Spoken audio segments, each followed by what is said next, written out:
I never thought a simple question from my 6-year-old son would shatter everything I believed about my place in this family. Danny and I had just arrived at my childhood home for our usual Sunday dinner, something we'd been doing religiously for the past 2 years since my wife Sarah died in that horrible car accident. The familiar smell of my mother Eleanor's pot roast filled the air as we stepped through the front door, and Danny immediately ran toward the living room, where he knew Grandma kept a basket of toys just for him. But instead of diving into his favorite truck collection, Danny stopped dead in his tracks in front of the massive photo wall that dominated the entire west side of the room. 19 carefully framed pictures told the story of our family through birthdays, graduations, weddings, holidays, and everyday moments that mattered enough to preserve forever. Danny studied each frame with the intense focus only children possess, his little finger pointing as he silently counted each image. "Daddy," he said, turning to me with those innocent blue eyes that always reminded me so much of Sarah. "Why aren't we in any of these pictures?" My mother Eleanor emerged from the kitchen, wiping her hands on her floral apron, wearing that thin smile I'd grown to recognize over the years. She glanced at the wall, then at Danny, then back at me, with an expression that seemed almost pleased by his observation. "We only put up the core family," she said matter-of-factly, as if explaining why water flows downhill. I felt something cold settle in my stomach as I really looked at that wall for the first time in years. There was Patricia, my older sister, beaming in her wedding dress next to her husband, Marcus. Their 3 children smiled from school pictures arranged in perfect chronological order. My parents posed with various relatives at Christmas gatherings, summer barbecues, and family reunions. Aunts, uncles, cousins, even distant relatives I barely remembered had earned their place on that sacred wall. But Danny was right, not a single photograph included us. Core family. I repeated, my voice catching slightly. "Mom, I'm your son. Danny is your grandson." Eleanor's smile never wavered. "Scott, you made your choices when you married that girl and moved away from us. We can't be expected to pretend everything stayed the same." That girl. She couldn't even say Sarah's name, even though my wife had been dead for 2 years. Even though Sarah had tried so hard to be accepted by this family, bringing homemade desserts to every gathering, remembering everyone's birthdays, volunteering to help with every family event until the very end. Moved away. I said, my anger building. "I live 20 minutes from here. I come to dinner every Sunday. I call you 3 times a week." "It's not the same," Eleanor said, turning back toward the kitchen. "Patricia never left us." That's when something inside me snapped. For 3 years, I'd been secretly paying my parents' mortgage. When my father, Robert, injured his back and lost his construction job, I'd quietly taken over their house payments without them ever having to ask. The car payments, the insurance premiums, the medical bills that kept piling up from Dad's physical therapy sessions. I worked 60 hours a week between my day job at the accounting firm and my weekend landscaping business, coming home exhausted to care for Danny just to keep my parents afloat financially. "You want to talk about choices, Mom?" I said, following her into the kitchen. "Let's talk about the choice I made to pay your mortgage every month for the past 3 years. Let's discuss my choice to cover Dad's medical bills when his insurance wouldn't. Should we mention my choice to take on a second job so you wouldn't lose this house?" Eleanor's face went pale, but she continued stirring something on the stove without looking at me. "Nobody asked you to do that. Nobody asked because nobody had to. I saw you struggling, and I helped because that's what family does. But apparently, I'm not family enough to make it onto your precious wall." Robert shuffled into the kitchen, then moving carefully because of his back problems. He looked older than his 62 years, worn down by pain and unemployment, and what I now realized was the knowledge that his son was supporting him while his wife pretended I didn't exist. "What's all this noise about?" he asked quietly.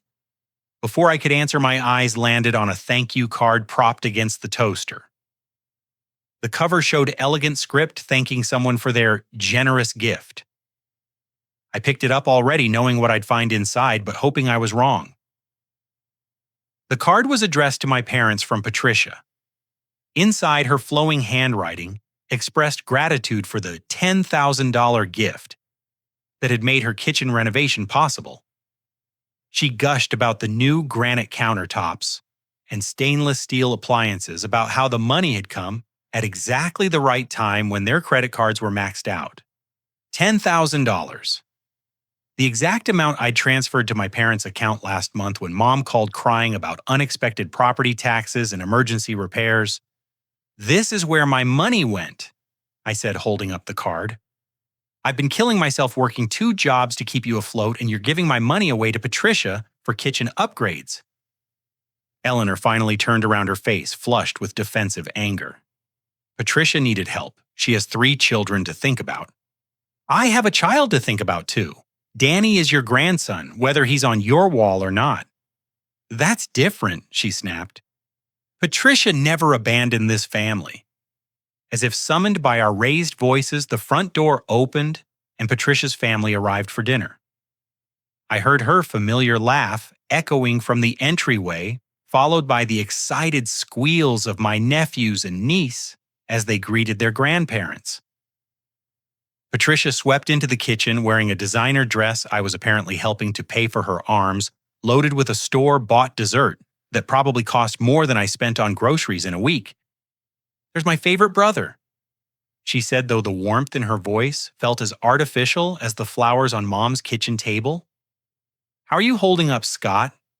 It was the same condescending tone she'd been using with me since Sarah's funeral, as if I were a charity case requiring her pity rather than her equal.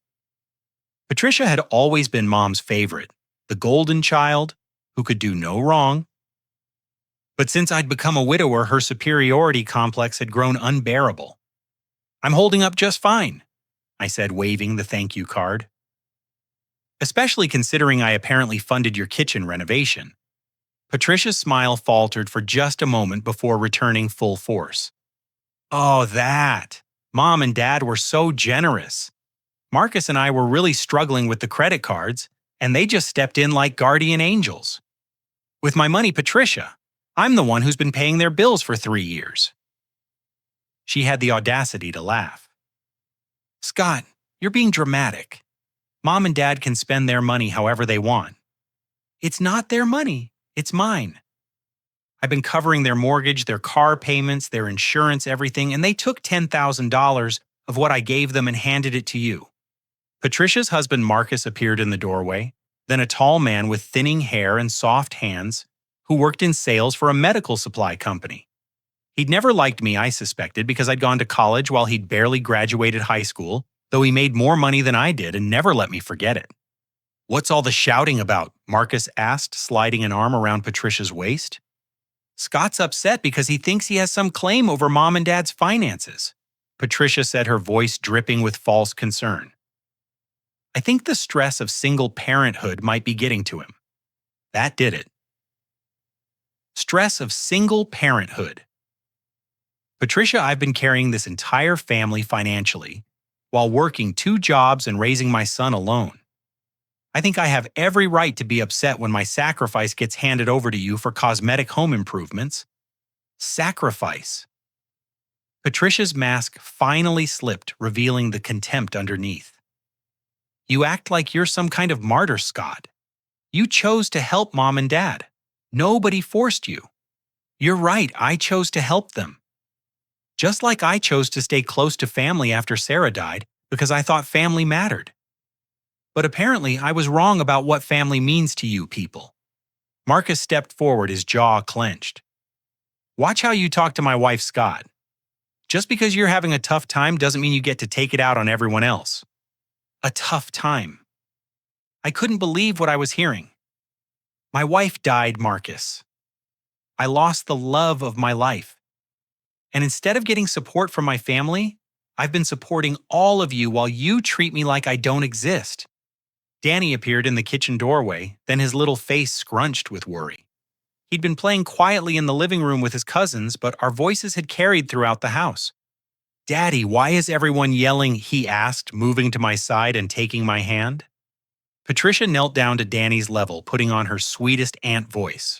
We're just having a grown-up discussion, sweetheart. Why don't you go play with Jake and Emma in the living room? I want to stay with my daddy, Danny said, pressing closer to my leg. Patricia stood up, her expression hardening. Scott, you're upsetting the children with this tantrum. Tantrum, I said. Patricia, I just found out my own family has been lying to me and stealing from me for years. If that's not worth getting upset about, I don't know what is. That's when Patricia dropped her bomb. She pulled out her phone, scrolling through her text messages with deliberate slowness. You want to talk about lying, Scott? Let's talk about how you've been lying to yourself about your place in this family for years. She turned the phone toward me, showing a group text thread that made my blood run cold. The messages were between Patricia and various family members spanning months. In them, she systematically poisoned everyone against me. She told our cousin Michelle that I thought I was too good for family gatherings since I went to college. She convinced our Uncle Tommy that I looked down on working-class people because I had a degree. Message after message painted me as an arrogant, condescending snob who thought he was better than everyone else. But the worst part was the responses. Relatives I'd grown up with, people who'd known me my entire life, had believed every word. They decided not to invite me to cousin Jennifer's wedding because Patricia convinced them I'd make everyone uncomfortable with my attitude. I wasn't told about Uncle Ray's heart surgery because Patricia said I'd probably just lecture everyone about better health choices. You've been systematically turning the family against me, I said, my voice barely above a whisper. I've been protecting this family from your negativity, Patricia replied. Ever since you married Sarah and started acting like you were too sophisticated for us simple folk. Acting sophisticated, I helped you with your taxes every year for free. I fixed Marcus's computer dozens of times. I babysat your kids whenever you asked. How is any of that acting superior? It's not what you did, Scott. It's how you did it, always with that patient, condescending tone like you were doing us such a favor. I looked around the kitchen at the faces of people I'd loved and supported and sacrificed for, and saw only coldness staring back at me. Eleanor had returned to her stirring, pretending not to hear the conversation. Robert stood awkwardly by the refrigerator, his eyes focused on the floor.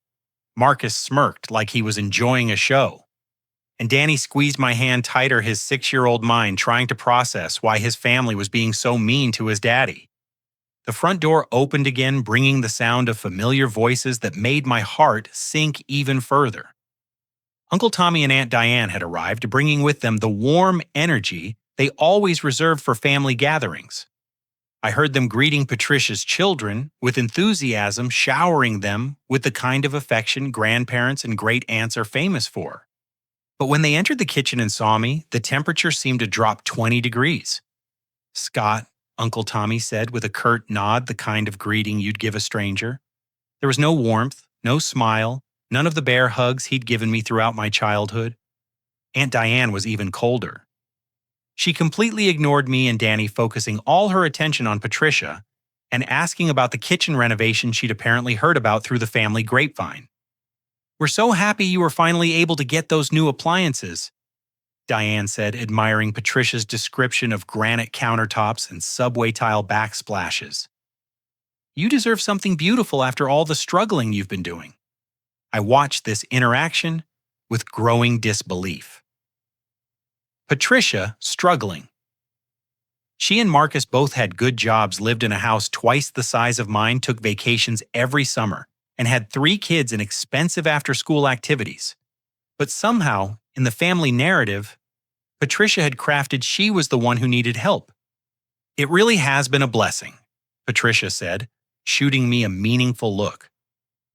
Some people talk about family obligations, but Mom and Dad actually step up when we need them. The implied criticism hit its mark. Uncle Tommy glanced at me with barely concealed disgust. It's good to see some people still understand what family means, he said pointedly. Danny tugged on my shirt. Daddy, why won't Uncle Tommy talk to me? Dear, the innocence in his question broke something inside my chest. My son was experiencing the same exclusion I'd been facing, but he was too young to understand why his own family was treating him like he didn't exist. I don't know, buddy, I said, lifting him into my arms. Eleanor began setting the table, then calling everyone to dinner with forced cheerfulness. As we moved into the dining room, I noticed how naturally everyone fell into their familiar positions. Patricia's family clustered at one end of the table with my parents, while Uncle Tommy and Aunt Diane filled the remaining seats, leaving Danny and me isolated at the far end like unwelcome guests. The conversation flowed around us without including us. They discussed upcoming Christmas plans, summer vacation possibilities, and family members' achievements. Patricia's oldest son, Jake, had made the honor roll. Her daughter, Emma, was learning violin. Their youngest, Tyler, had scored his first goal in soccer. Nobody asked about Danny's recent achievements. Nobody mentioned that he'd learned to read above his grade level or that he'd been chosen for the school's gifted program. When Danny tried to share that he'd built a robot out of Legos, the adults continued their conversations as if he hadn't spoken. I found myself studying the family dynamics with new eyes. This wasn't just about the photo wall or even the money. This was about a deliberate campaign to erase Danny and me from the family structure to make us feel so unwelcome that we'd eventually stop coming around altogether. So Patricia tells me you've been having some financial difficulties, Uncle Tommy said to me suddenly, his tone suggesting he was discussing something vaguely distasteful. Financial difficulties, I repeated. Well, with Sarah's medical bills and the funeral expenses, plus trying to raise Danny alone, Tommy continued. Patricia mentioned you've been struggling to make ends meet. I stared at my sister, who was suddenly very interested in cutting her pot roast into precise, identical pieces. I'm not struggling financially, Uncle Tommy. In fact, I've been helping Mom and Dad with their expenses for the past 3 years. Oh. Tommy looked confused. Patricia said you'd been asking the family for loans to get by. The lie was so audacious, so completely opposite to reality that I actually laughed. I've never asked this family for a penny. I've given thousands of dollars to help keep Mom and Dad's house, and Patricia has been telling people I'm broke and begging for money. An uncomfortable silence settled over the table. Robert cleared his throat and spoke for the first time since dinner began. Scott's been very generous, he said quietly. More generous than we probably deserved. Eleanor shot him a warning look, but he continued anyway. Son's been paying our mortgage for 3 years now. Never asked for anything in return, never made us feel bad about needing help. We'd have lost this house without him. Patricia's face flushed red. Daddy, you don't need to air our private business in front of everyone. Why not? Robert asked, his voice gaining strength. Scott's been carrying this family financially while you've been telling everyone he's a deadbeat. That doesn't seem right to me. My phone buzzed with an incoming call. The caller ID showed my cousin Janet Patricia's 20-year-old daughter, who was away at college in California. I almost ignored it, but something made me answer. Hey Janet, I'm actually at dinner right now. Uncle Scott. I'm so sorry to bother you, but I had to call. Her voice was shaky like she'd been crying. I can't keep this secret anymore. It's eating me alive. What secret, honey? About what Mom made me say about you. The thing that happened at Cousin Dave's graduation party last year. My blood went cold. I remembered that party. I'd left early because people had been treating me strangely all evening, whispering among themselves and shooting me odd looks. What about the party, Janet? Mom told everyone you'd been drinking and hit on me. She said you made inappropriate comments and tried to get me alone in the garage. She made me confirm the story when people asked me about it directly. The room went completely silent. Everyone had heard Janet's words through the phone speaker. But it never happened, Uncle Scott. You were nothing but nice to me that whole night. You helped me with my college application essay, remember? We talked about my major and my career plans. You treated me with more respect than most of the men in this family do. I felt like I'd been punched in the stomach. Janet, why would your mother say something like that? She said you needed to be taken down a peg. That you were getting too big for your britches and someone had to put you in your place. She said the family needed to understand what kind of person you really were. Patricia's face had gone white. Marcus was staring at his plate like he wanted to disappear through the floor. Janet, I appreciate you telling me the truth. I'm so sorry, Uncle Scott. I was scared, and I was young, and I let her bully me into going along with it. But when I heard through cousin Mike that the whole family has been treating you and Danny badly because of what I supposedly said, I couldn't live with it anymore. I hung up the phone and looked directly at Patricia.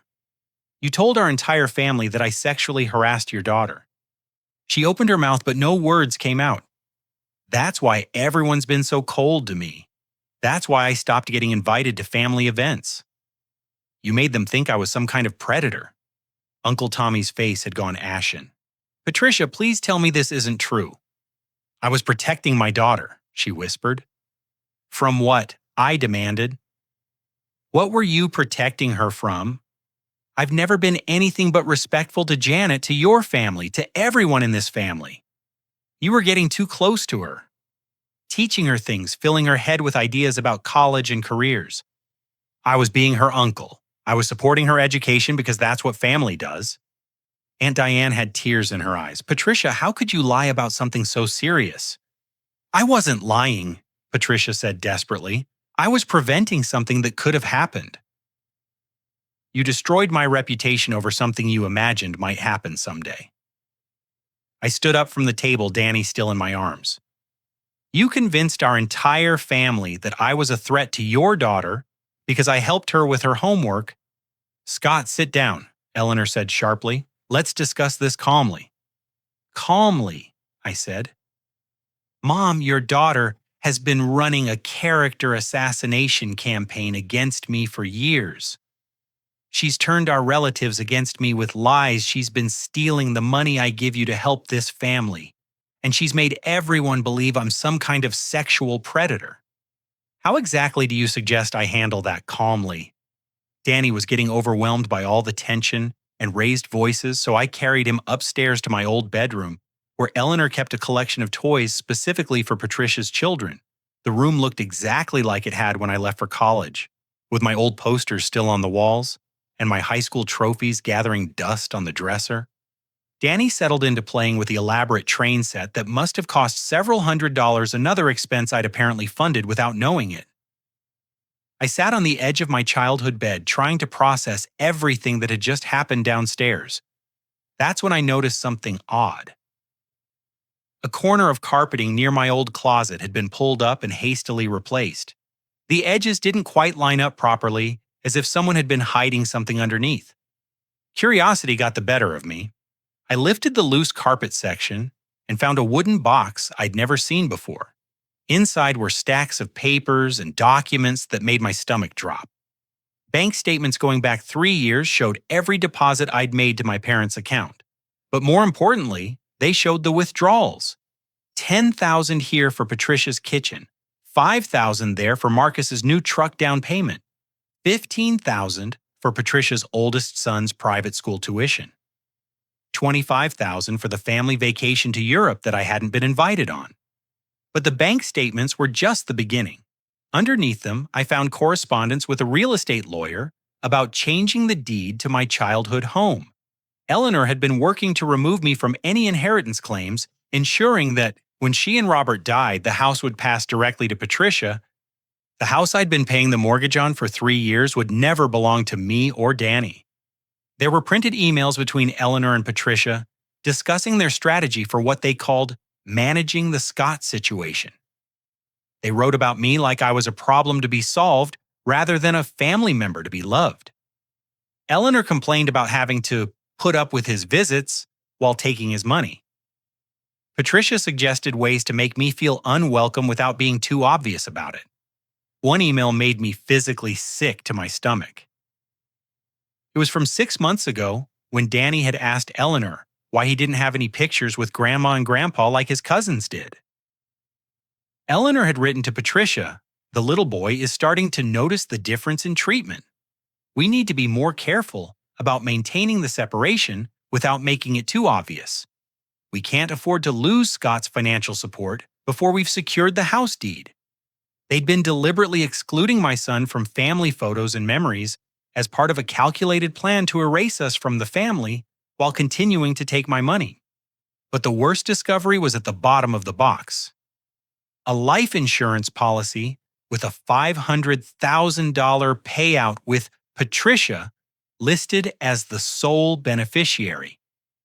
The premium payments were automatically deducted from my parents' account every month, the account I'd been filling with my own money. I'd been unknowingly paying for a life insurance policy that would give Patricia $500,000 when my parents died while being systematically removed from their will and inheritance. Danny looked up from his trains. "Daddy, why are you sad?" I wiped my eyes, not realizing I'd started crying. "I just found out some things that hurt my feelings, buddy." "Did someone say something mean to you?" "Something like that." I gathered all the documents and put them in my jacket pockets. It was time to go back downstairs and have a very different kind of conversation with my family. When Danny and I returned to the dining room, the family was sitting in uncomfortable silence. Eleanor was clearing plates with sharp, angry movements, while Patricia stared at her hands, and Marcus checked his phone like he'd rather be anywhere else. Uncle Tommy and Aunt Diane looked shell-shocked, probably processing the revelation about Patricia's lies regarding Janet. I set Danny down and let him return to the living room where Patricia's children were watching television. Then I stood at the head of the table where everyone could see me clearly. "I have an announcement to make," I said calmly. "Effective immediately, I'm stopping all financial support for this family." Eleanor dropped a plate. It shattered on the hardwood floor, but nobody moved to clean it up. "What do you mean?" Robert asked quietly. "I mean, no more mortgage payments, no more car payments, no more insurance premiums, no more medical bills, no more emergency repairs or property taxes or any other expenses. The core family, as Mom likes to call it, can handle their own bills from now on." Eleanor exploded. "You can't do that to us, Scott. We'll lose everything. The same everything I've been paying for while being treated like garbage. The same everything that's being left to Patricia in your will while I pay for it. That everything—" "How do you know about the will?" Patricia demanded. I pulled out the stack of documents I'd found upstairs. "I know about a lot of things, Patricia. Like this correspondence with your lawyer about changing the house deed. Or these bank statements showing exactly where my money has been going for 3 years. Or this life insurance policy I've been paying for that names you as the beneficiary." Eleanor's face went white. "You had no right to go through our private papers." "Private papers hidden in my childhood bedroom? Papers documenting how you've been stealing from me and lying to our entire family about it?" Patricia stood up, her voice shaking with rage. "You're being completely unreasonable, Scott. So what if we used some of your money for other things you gave it freely? I gave it to help my parents keep their home, not to fund your lifestyle while you destroyed my reputation." "Your reputation?" Patricia laughed bitterly. "What reputation? You're a nobody, Scott. You work 2 dead-end jobs and live in a tiny apartment with a kid who barely knows his place in this family. That kid is your nephew. And if he barely knows his place in this family, it's because you've spent 3 years making sure he didn't have one." Marcus finally spoke up. "Patricia, maybe we should try to work this out reasonably." Reasonably, I turned on him. "Marcus, your wife told our entire family that I sexually assaulted your daughter. She convinced them not to invite me to weddings and family gatherings. She's been systematically stealing money that I needed for my own son's future. What exactly is reasonable about any of that?" Uncle Tommy cleared his throat. "Scott, we didn't know about the financial situation. If Patricia misrepresented things to us—" "She didn't misrepresent anything, Uncle Tommy. She lied.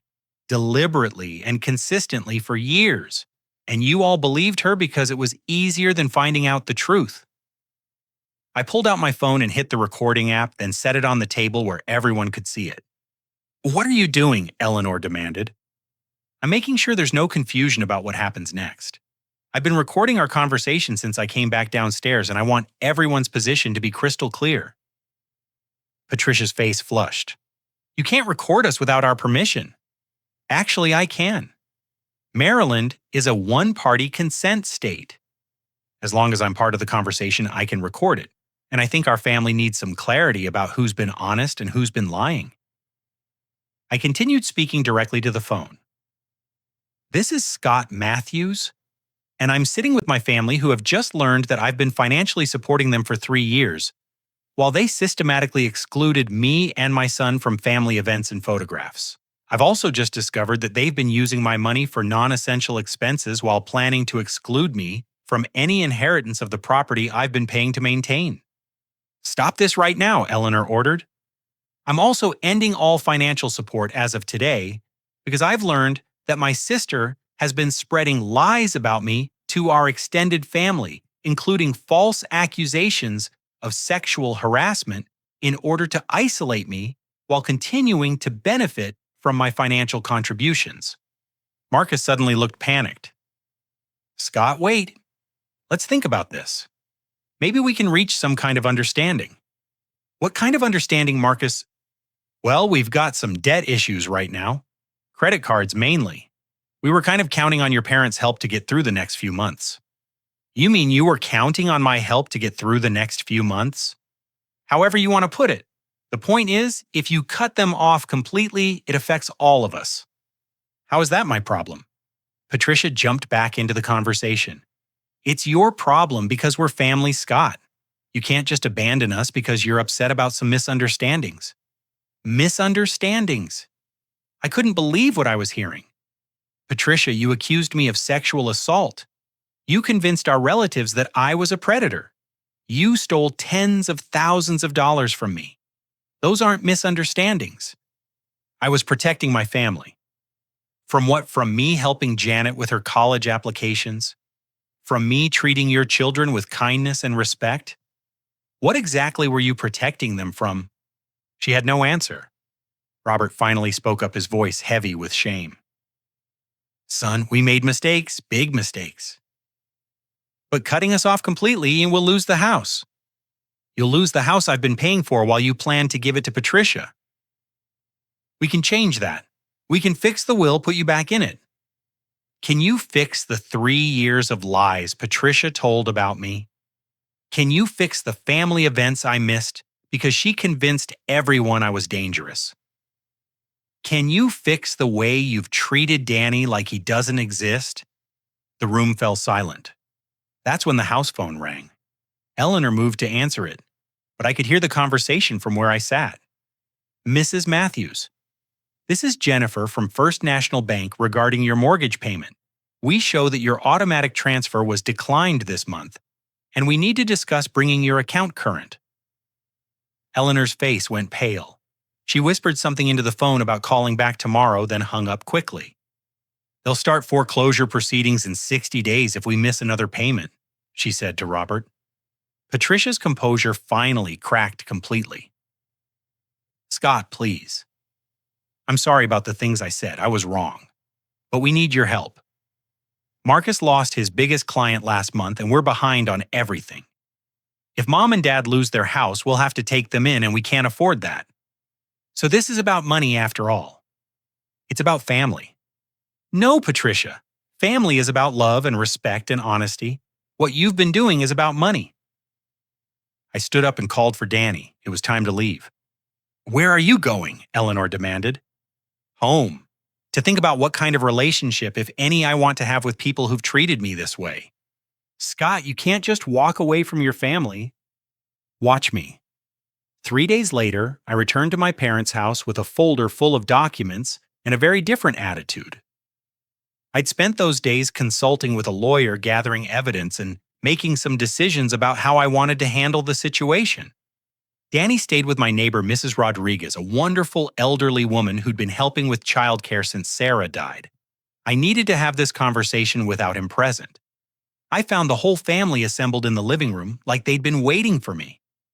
Patricia and Marcus sat on the couch with their children playing quietly nearby. Robert was in his recliner looking older and more defeated than ever. Eleanor perched on the edge of her chair like she was ready to spring into action. We've been talking, Eleanor began, and we think we can work through this misunderstanding. It's not a misunderstanding, Mom. It's a pattern of lies, manipulation, and theft that's been going on for years. I opened my folder and pulled out the first document. This is a forensic accounting report showing exactly how my money has been spent over the past 3 years. I've traced every dollar, and I can prove that over $80,000 of what I gave you for essential expenses was diverted to non-essential purchases for Patricia's family. Patricia's face went white. Scott, you're making this sound more serious than it is. Am I? Because my lawyer thinks differently. He thinks what you've done constitutes fraud and possibly embezzlement, since you were acting as my parents' financial agents when you redirected my money. I pulled out another document. This is a defamation analysis regarding the lies you told about me to our extended family. My lawyer believes we have a strong case for both defamation and intentional infliction of emotional distress. Marcus started to speak, but I held up my hand. I'm not finished. This is a demand letter requiring you to repay the money you took under false pretenses. This is a cease and desist order requiring you to stop spreading lies about me to our family. And this is a complaint ready to be filed with the police regarding the false sexual harassment allegations you made through Janet. The room was dead silent. But I didn't come here to destroy you, Patricia. I came here to give you one chance to make this right. Eleanor leaned forward eagerly. What do you want, Scott? I want honesty. Complete honesty. I want Patricia to contact every single relative she lied to and tell them the truth.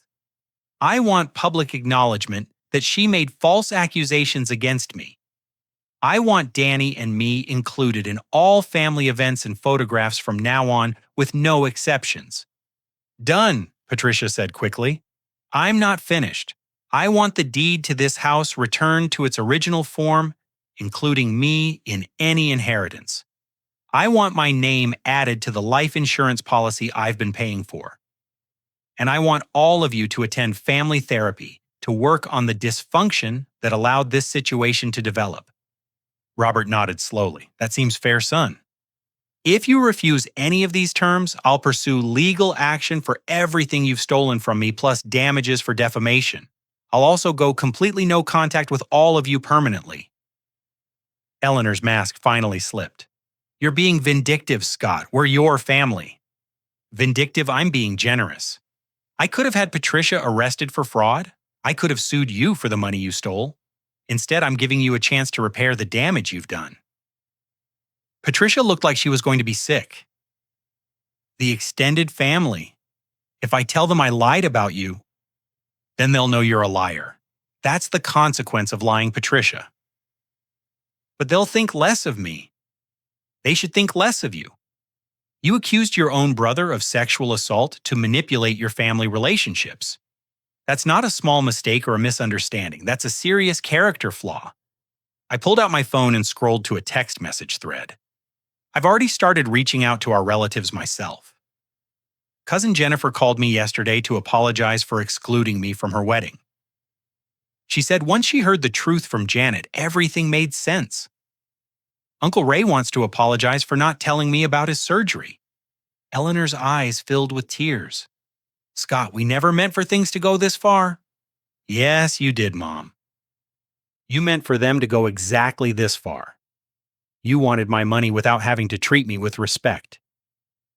You wanted to exclude me from the family while keeping my financial support. This was all completely intentional. Marcus finally found his voice. What if we can't afford the therapy, our insurance? Then you'll find a way to afford it, just like I found a way to afford your lifestyle for the past 3 years. Patricia suddenly broke down crying. I'm so sorry, Scott. I was jealous of you. Okay? You had everything figured out. College degree, good job, perfect wife, beautiful son. Meanwhile, I was struggling with 3 kids and a marriage that was falling apart financially. When you started helping Mom and Dad, it made me look like the failure. It was the first honest thing she'd said in years. So you decided to tear me down instead of building yourself up?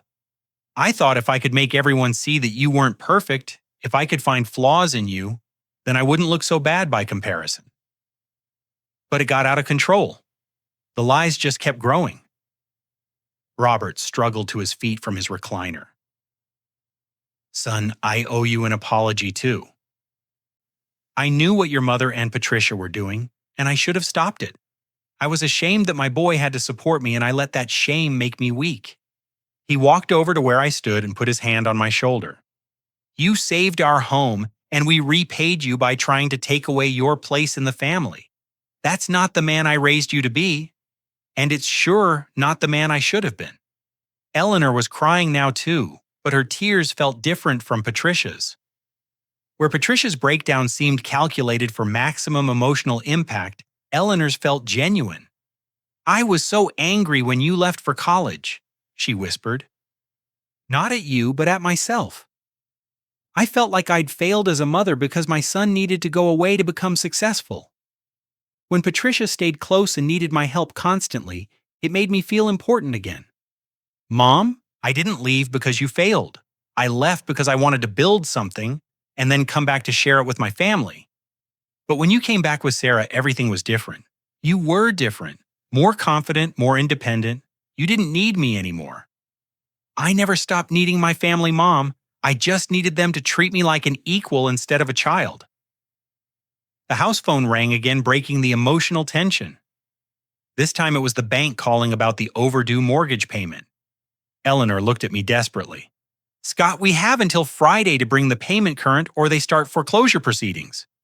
I pulled out my checkbook and wrote a check for the full amount. This is the last time I pay for this house unless I'm added back to the deed and the will. Done, Robert said immediately. And this is the last money I give to this family unless everyone commits to the therapy and Patricia starts telling the truth to our relatives. Patricia nodded miserably. I'll start making calls tomorrow. Today, I corrected. You'll start making calls today. I looked around the room at my broken, manipulative, desperate family and felt something I hadn't experienced in 3 years' hope. 3 months later, Danny and I arrived at my parents' house for Sunday dinner, just like we'd been doing since Sarah died. But this time, everything was different. The first thing I noticed was the photo wall. Right in the center, where everyone could see it, hung a beautiful new picture of Danny and me from his recent birthday party.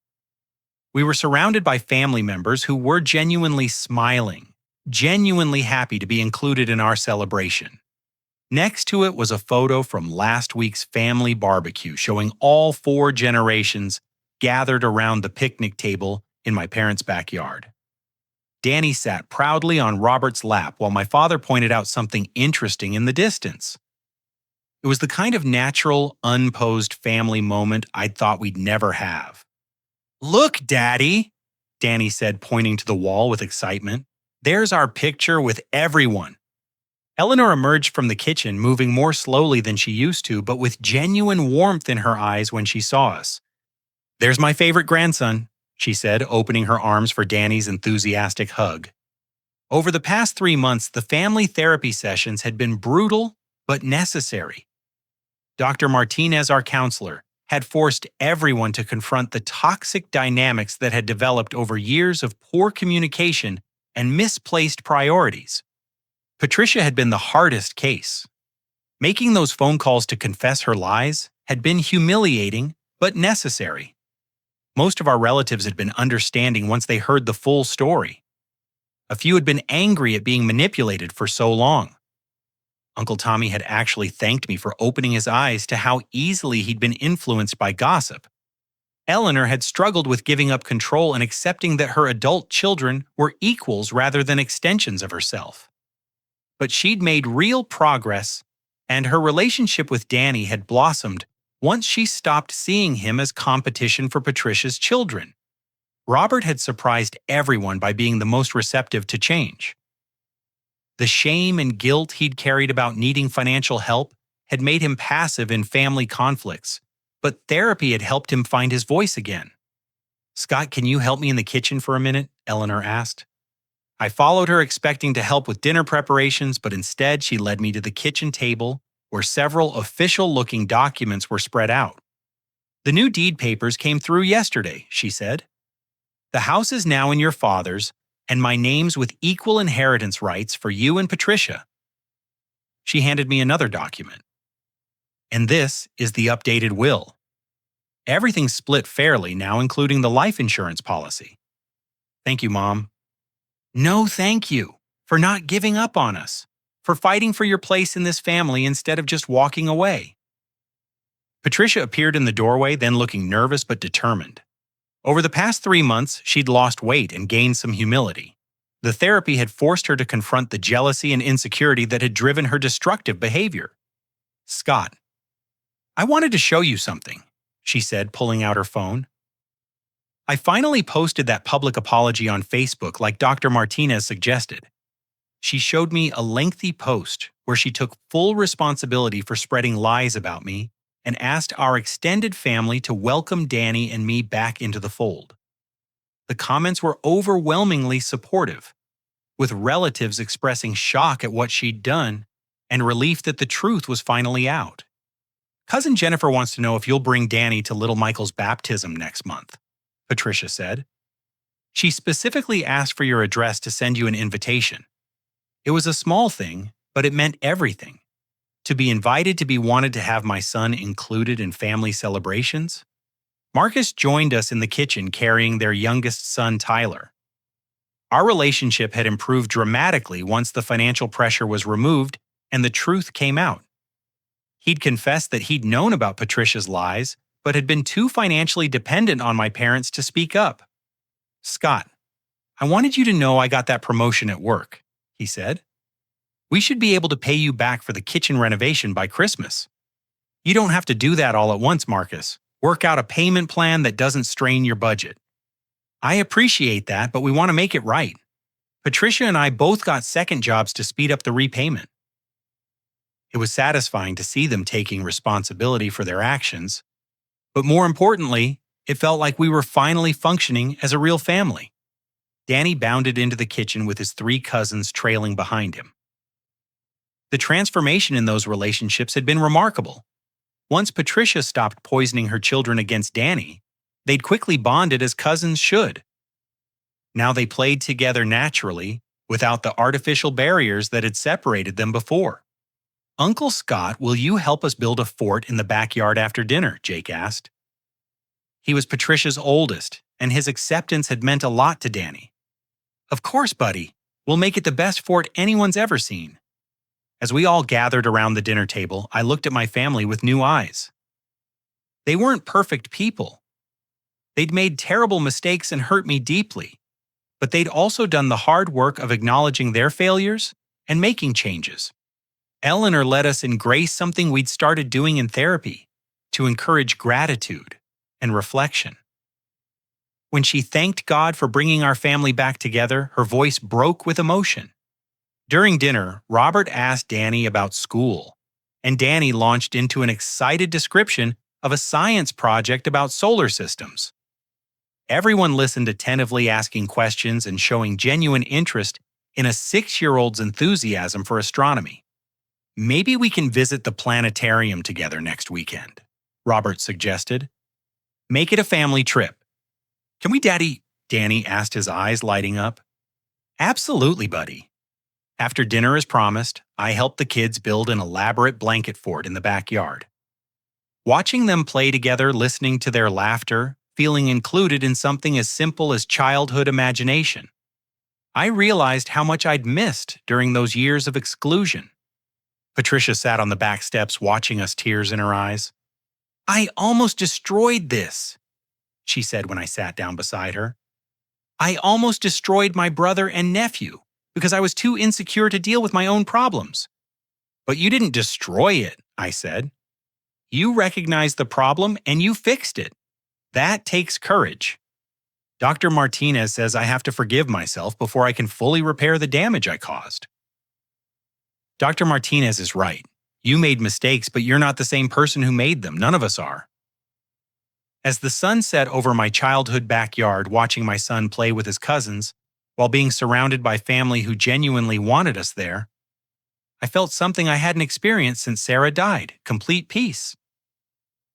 The past 3 months had taught me that sometimes the most loving thing you can do is refuse to accept unacceptable treatment. By standing up for myself and Danny, by demanding the respect we deserved, I'd saved our family rather than destroying it. Danny ran over to me, breathless from playing. "Daddy, this is the best day ever," he said, climbing into my lap. "Why's that, buddy?" "Because everyone loves us now." Out of the mouths of babes. Everyone had always loved us, but now they were willing to show it. Now they understood that love without respect isn't really love at all. As we prepared to leave that evening, Eleanor handed me a small wrapped package. "What's this, Mom?" "Just something I should have given you a long time ago." Inside was a small picture frame containing a photo I'd never seen before. It showed Sarah, Danny, and me at last year's Easter celebration.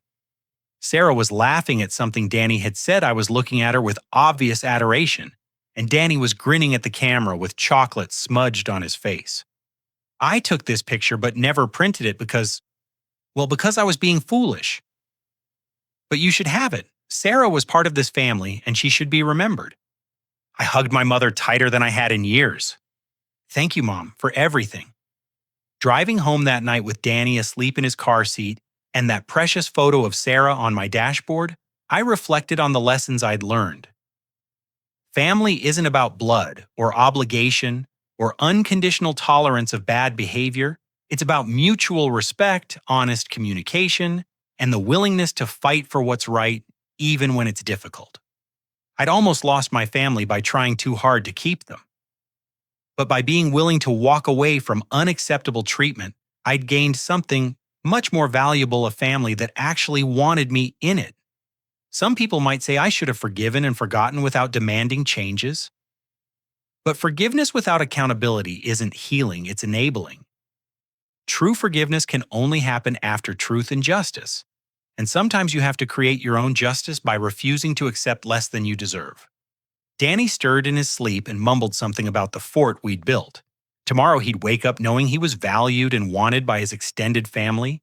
He'd grow up seeing healthy relationship dynamics instead of manipulation and exclusion. That was worth every uncomfortable conversation and every difficult boundary I'd had to establish. As we pulled into our driveway, I made a promise to myself and to Sarah's memory. I would never again accept being treated as less than I was worth. I would teach Danny to expect respect and to give it in return. And I would remember that sometimes the most loving thing you can do is refuse to enable someone else's worst impulses. Our family was finally whole. Not because we'd ignored our problems, but because we'd faced them head on and chosen to build something better together. Now I want to hear from you. Have you ever been in a situation where family members took advantage of your generosity while excluding you from important moments? How did you handle it? Did you find the courage to stand up for yourself? Or did you accept treatment that you didn't deserve? Share your story in the comments below. Your experience might help someone else who's struggling with similar family dynamics. If this story resonated with you, please hit that like button to let me know. It helps me understand what kind of content matters most to you. And if you're not already subscribed, please consider subscribing to hear more stories about overcoming family challenges and finding the strength to demand the respect you deserve. Don't forget to share this video with anyone who might need to hear this message. Sometimes we all need a reminder that it's okay to set boundaries with family members and that love should come with respect attached. Thank you for listening to my story and for being part of this community where we support each other through life's most difficult challenges. I hope this reminds you that you're worthy of love, respect, and a place at every family table.